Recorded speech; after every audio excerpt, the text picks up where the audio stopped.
Welcome, Irish fans, to the Joyce Center. I'm here with Notre Dame Vice President and Athletics Director Jack Swarbrick, who's had a rather busy couple of weeks. Folks saw you in Chicago announce the plan of the commissioners in Notre Dame, the proposal for a 14 playoff. The presidents approved that earlier this week. What was your role in this process? Well, I was one of 12 people who were involved over the better part of 6 months in countless meetings and conference calls trying to design a plan for postseason football. We're a little bit Switzerland in that process, so I had the opportunity to draft the plan and be the one who sort of facilitated that dynamic of it, and then had the good fortune to be able to represent the group presenting it to the presidents. Notre Dame remains unique in its independent status in football. There were a lot of fans that were worried about whether or not Notre Dame would have a seat at the table in this process, but I think pretty clearly when you're the guy that makes the announcement in Chicago, Notre Dame had a seat at the process. Well, we did, and you know that reflects the fact in significant part that when the BCS was initiated, Notre Dame was a founding member. I mean, they helped put that together. We're very involved in that process, and that sort of founder's stake continues. Now, in addition, we have to continue to earn it with the role we play in college football, the way we play on the field, and the way we conduct ourselves when we represent the university. Why is this plan good for Notre Dame? Well, it's good for college football. You know, I was intent throughout on focusing on the interest of the game rather than the interest of the university, because my view was if we produced a result that was good for college football, given our role in college football, it would be good for Notre Dame. And I think we did that. I mean, I think we've got a playoff with 4 teams, no restrictions, no encumbrances on getting to that. You earn your way in or you don't. And so that's good for us. There will be access points for teams who finish below that top 4 that we will have an opportunity through that also. And then below that, we'll have an opportunity to enter into some relationships with bowls. So it gives us access to fight for a championship, and it gives us opportunities, I think, undoubtedly better than we currently have for postseason generally. College sports is an arms race right now, so the financial part of any agreement is important. Is this agreement good for Notre Dame from a financial aspect? Yeah, there'll be more revenue available to be distributed, and we will get a proportional share of that. You know, it's important that you know, we be in a position comparable to what other schools are in this, and so you will see down the road what a conference share is of this. Well, you have to do the math and say, what is a school in that conference getting? And we think we'll be in line with that. This will involve 6 major bowls, not all of whom have been determined yet. But why was it important to keep the bowls involved? Well, we went all over the map on that one. We considered having it outside the bowls. We considered a formula where the highest seeded teams would host in their bowl games. We wound up with a system that rotates it through the bowls. And at the end of the day, it was the tradition and value of the bowls. They've been such great partners for college football. They provide such great experiences for our student athletes that notwithstanding the fact we wanted the championship game to be able to go anywhere in the country to promote college football, we wanted those semis embedded in the bowls, our good partners. I remember growing up, New Year's Day was college football. It was a big deal. Yeah. And I've gotten the sense in recent years that the luster's kind of been lost because the games are so spread out. I'm really excited about the fact that the semifinals will be New Year's Eve or New Year's Day. Was that a consideration? Yeah, it was critical. We share your view. We early on said we want to reclaim New Year's Eve and New Year's Day. And so we'll have 6 bowls on those days. 2 of them will be semis, Rose Bowl, the new Champions Bowl, Orange Bowl in all likelihood. It's going to be a 48-hour celebration of college football. The other thing we wanted to do was we wanted to get the championship game set. We wanted people to know it's always a Monday. It's the first Monday that's at least 7 days after January 1st.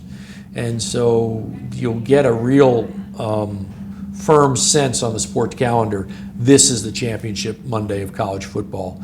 And as a result, I think that game is going to grow very significantly. One of the biggest lightning rods of the BCS system was the way the teams were selected. You have come up with the determination that a committee will be put together to select the teams. What did you go through in the process in terms of the alternatives to that, and how did you settle on a committee? Well, there were probably three factors that led us to a committee. One was it's a model that works really well in our other sports. It's not easy seeding a basketball tournament or the College World Series that just happened, but we do that by committees. And year-round, those committees study the teams and make informed decisions. So we think that's a good model. Secondly, we don't have any confidence in the polls. I don't think anyone does. And that's not to be critical of them, but when you start with a preseason poll, you bake in prejudices that have nothing to do with competitive performance that year. And they're hard to overcome in the course of a season, so we really didn't like that. And finally, we think the selection process needs to reinforce the values you want to communicate. And one of those values is strength of schedule. We don't think the polls, which tend to treat a loss as a loss and say, well, you're undefeated, so you should move up, as opposed to saying, you went to a really tough place and played a tough team and you lost by a field goal. We wanted to process and send a message to ADs and coaches. We want you to build the toughest schedules you can, because that's what promotes regular season college football. And that's something Notre Dame has made a tradition of, as long as I can remember. You play tough schedules. Another aspect of this, it's important to be a conference champion, but you don't have to be a conference champion. And I know weeks ago that was one thing that was bandied about. You'd have to be a conference champion, which would have put Notre Dame in a difficult position. Yeah, I must say that was, I think, largely misreported. Even the proposals for conference champions were typically 3-1 proposals. So 3 conference champions plus the next highest ranked team, or something that created room for a Notre Dame. There was never a proposal that didn't do that. But it's as much about the situation with LSU and Alabama this year as it is about Notre Dame, right? You want the 4 best teams, and you want to try and avoid artificial limitations on that. Among comparably situated teams, conference championship should be an important consideration, and it will be. You mentioned how folks don't necessarily trust the bowls to make the right decisions. In scouring all the various reports that have been coming out this week, there's a little fact that doesn't appear very often, but this committee is not just going to seed the 4 teams in the playoff, but they'll have a role in who plays in those other 4 major bowls. And that's something that I think is going to end up helping Notre Dame down the road. Yeah, I do too. Now, it's a little complicated because you have the bowls with tie-ins. So the Rose Bowl and Champions Bowl and likely the Orange Bowl will sort of be set. It'll be the 3 other bowls which will be impacted by the ranking of the selection committee. But I think it's an important thing to do. And it's going to change, I think, the way that people think about teams and their performance, because the first time the selection committee reveals its standings, which we anticipate being in the middle of the season, I think you'll see significant differences between it and the polls that exist at that time. And it's going to cause a good debate, a healthy debate about, okay, what are these guys looking at that the pollsters aren't? And at some point during that debate, people will say, well, this isn't big enough. We need an 18 playoff, a 16-team playoff. Why did you commit to 4? Because you've committed to 4 now for 12 years. Yeah, and we were very much focused on locking this in for a long time for 2 reasons. One is we're tired of being together. But the other is we didn't want people viewing this as a step towards something bigger, because it's not. There's several things that impacted our decision relative to that. One was the calendar. We didn't want team preparation for a bowl game or bowl game to happen before the end of first semester. And we didn't want the championship game being played well into second semester. So it effectively gives you a 3 to 4 week window that you had to work in. We wanted to capture New Year's Day, so that was the semifinal day. So there are calendar elements that provide absolute limits on what you can do and lead you to a 4-team result. So that was one of them. Second was, our experience in other sports is the bigger the playoff, the more negative the impact on regular season. So as we've gone to a 68 tournament in men's basketball, regular season games don't quite have the specialness that they once did. And we see that across our sports as the playoff field grows. The most important asset in college sports is regular season college football, by far. We have to protect that, and we were intent on doing it, and we think this playoff model does. And finally, it's the physical health and well-being of the student athletes. As we learn more and more about the toll the game takes, the concussion research and otherwise, we're already worried about the number of games we're playing, and no one wanted to add more than this. It's great to have discussion and excitement. And there was a lot of controversy around the BCS, and it generated discussion and excitement, and that was good. But do you think this is going to quell some of the controversy that did surround the BCS system? No, I don't think it'll quell controversy at all. That's okay. That is a barometer of the passion people feel for this game and the level to which they follow it. And I'd be much more worried if people weren't talking about it. So we'll have people calling for an 8-team playoff tomorrow, and we'll have people disagreeing with the selection committee, and that's all healthy for the game. But we are very committed to this model. We're committed to it for a long time, and I'm pretty excited about it. There's a feeling, and you know this, people come up and talk to you about this all the time, that the conferences would love to squeeze Notre Dame out. But we talked a little bit before this interview. I get the sense that that really is not the case. No. We have great relationships with the conferences. I work very closely with the commissioners, and there's a lot less focus on us than our fans like to think there is. They've got their own businesses to run. They've been great partners to us in allowing us to do things like build regular season schedules. So I haven't sensed that at all. Last year there was such a sea change among all of the conferences, and you're very pragmatic in indicating that Notre Dame wants to remain independent, but someday things might change to the point where you could not remain independent. How does this agreement strengthen Notre Dame's ability to remain an independent in football? Well, it makes it easier. There's no question. There are versions of the postseason that could have emerged which would have made it more difficult. So it's not the only factor that will determine our future, but it's a really important one. As I've said all along, that was one of the factors that were critical to us. And this outcome doesn't create any momentum or incentive for us to move away from independence. You spend a lot of time at practice. You pay very close attention, especially to football, but to all the teams. So as the season fast approaches, the teams are back on campus, the players are going through captains' workouts. What are your thoughts on this coming Notre Dame football season? Well, I think the foundation of the program is as strong as it's been in a very long time. I mean, I have 4 years worth of perspective, but even as I talk to people around here evaluating it, obviously not that we haven't had good teams, but the foundation elements, even in good years, weren't quite there.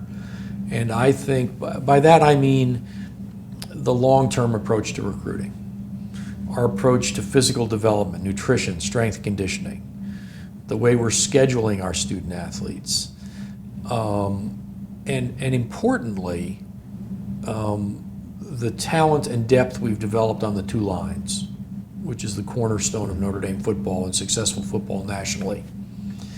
All of those pieces are in place in a way that they weren't. 3 years ago I was at the national championship game. I was down on the field, and Alabama ran out on the field, and I said, oh my goodness, we don't look anything like these guys. And I was there last year on the field, and Alabama ran out, and I said, we're starting to look like these guys. Now, we don't have their depth yet.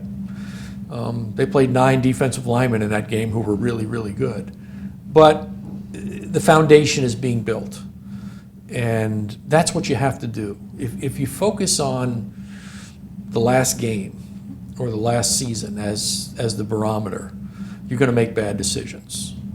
But if you look at the program elements, whatever the weak link is going to determine your fate.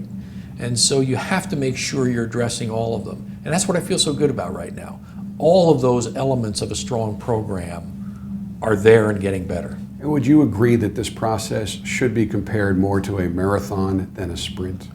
Well, you'd love it to be a sprint, and I don't want to send the wrong message that we're not trying to win every game next year. We are. That's what we're in the business of doing. But whatever time it takes to get the foundation right, it takes. And you do it as quickly as you can. But that's the goal.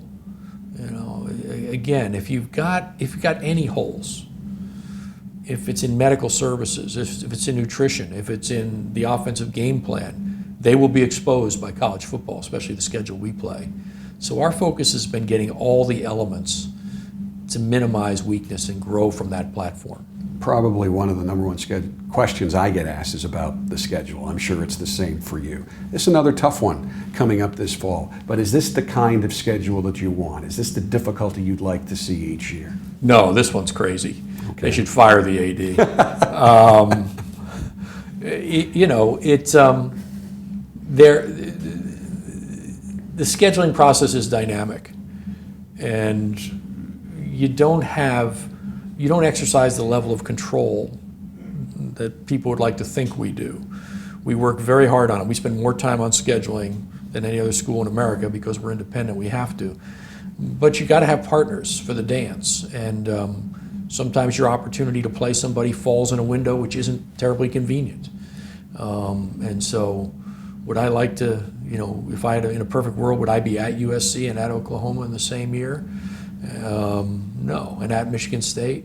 No. But that's the way it came together this year, and we'll line up and we'll play them. But we're going to have among the toughest schedules in the country given this postseason model, because we have to be able to make that claim. But a little more balance than this year is probably in our future. You just took part in really an historic process that is going to shape the way college football champions are selected for more than a decade. But personally, heading into July now, where does your focus shift, if at all? What are the big items on your plate for the rest of the summer? Well, you know, you like to use the summer for planning, and some of the things in the course of a year you can't get to, the long-term modeling that we do and some of the facility planning that we need to do. Frankly, that's been lost for this summer. I mean, getting to this point in postseason, but now the work we have to do. I mean, we develop the outlines of a plan. The implementation, the building that is going to take an extraordinary amount of time. So, don't want to sound like I'm whining, but some of the stuff you'd like to do in a summer in terms of planning and really getting positioned for next year are going to have to be deferred to next summer. When you look back at your career, you've been part of getting a lot of big things done. Pan Am Games in Indy, bringing Final Fours in the Super Bowl to Indy. Right now, in terms of accomplishments, in terms of things that impact the sporting world, where would you rank your role and your involvement in the process that just came up with, for the first time, a Division I, an FBS college football playoff?